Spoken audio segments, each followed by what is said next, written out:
ಬೆಳಗ್ಗಿಂದ ಸ್ವಾಮಿಗೆ 6 ಗಂಟೆಗೆ ಸ್ವಾಮಿಗೆ ಅಭಿಷೇಕ ಮಾಡಿ ಕ್ಷೀರ ನೈವೇದ್ಯವನ್ನು ಮಾಡಿ ದೇವಸ್ಥಾನವನ್ನು ಬಾಗಿಲು ಹಾಕಿದ್ವಿ. ಈಗ ಸಾಯಂಕಾಲ 4:32 ಆದಿತ್ಯಾದಿ ನವಗ್ರಹ ಸೂರ್ಯಾಯ ಚಂದ್ರಾಯ ಮಂಗಳಾಯ ಬುಧಾಯ ಚ ಗುರು ಶುಕ್ರ ಶನಿಭ್ಯಶ್ಚ ರಾಹುವೇ ಕೇತುವೇ ನಮಃ.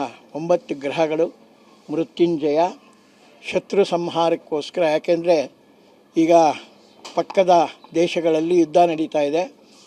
ನಮ್ಮದು ಧರ್ಮಭೂಮಿ, ಕರ್ಮಭೂಮಿ, ತಪೋಭೂಮಿ, ಯಜ್ಞಭೂಮಿ, ಯಾಗಭೂಮಿ ಅಂತ ವಿಶೇಷವಾದ ಭಾರತ ಭೂಮಿ ಇದು.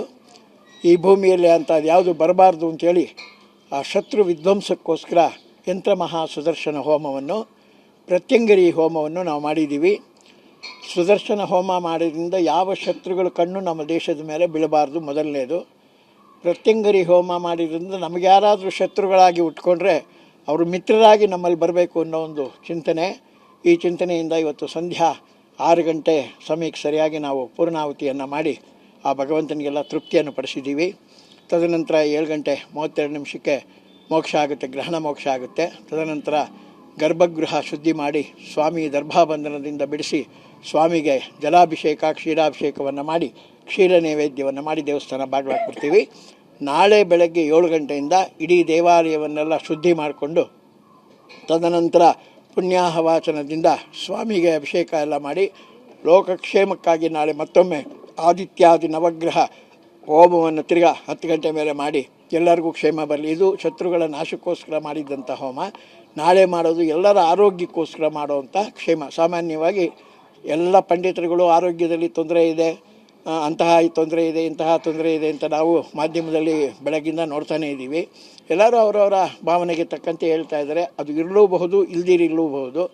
ಇದೆಯೋ ಇಲ್ವೋ ಗೊತ್ತಿಲ್ಲ. ಈಗ ಬರೀ ಸಿಂಹರಾಶಿಯಿಂದ ಪ್ರವೇಶ ಆಗಿರೋದ್ರಿಂದ ಸಿಂಹರಾಶಿಯವರಿಗೆ ತೊಂದರೆ ಹಾಗೆ ಹೇಗೆ ಅಂತ ಭಯ ಬೀಳಿಸಿದ್ರು. ಅಂಥ ಭಯ ಬೀಳಬೇಕಾದ್ದು ಏನೂ ಇಲ್ಲ. ಎಲ್ಲದಕ್ಕೂ ಮೇಲೆ ಸರ್ವೇಶ್ವರ ಇದ್ದಾನೆ. ಸರ್ವೇಶ್ವರನ ಅನುಗ್ರಹದಿಂದ ಯಾರಿಗೂ ಏನೂ ತೊಂದರೆ ಆಗೋದಿಲ್ಲ. ಆ ಒಂದು ಭಾವನೆ ಭಕ್ತಿಯನ್ನು ಇಟ್ಕೊಂಡಿರೋರು ಈ ಗ್ರಹಣ ಮೋಕ್ಷ ನಂತರ ಮನೆಯೆಲ್ಲ ಶುದ್ಧಿ ಮಾಡಿ ದೇವರಲ್ಲಿ ಒಂದು ದೀಪ ಹಚ್ಚಿ ಪ್ರಾರ್ಥನೆ ಮಾಡ್ಕೊಳ್ಳಿ. ನಾಳೆ ಬೆಳಗ್ಗೆ ಸ್ನಾನ ಮಾಡಿ ಇವತ್ತೇನೆ ಉದ್ದು, ಉರುಳಿ, ಅಕ್ಕಿ, ಎಣ್ಣೆ 4 ತಂದು ಮನೆಯಲ್ಲಿ ಇಟ್ಕೊಳ್ಳಿ.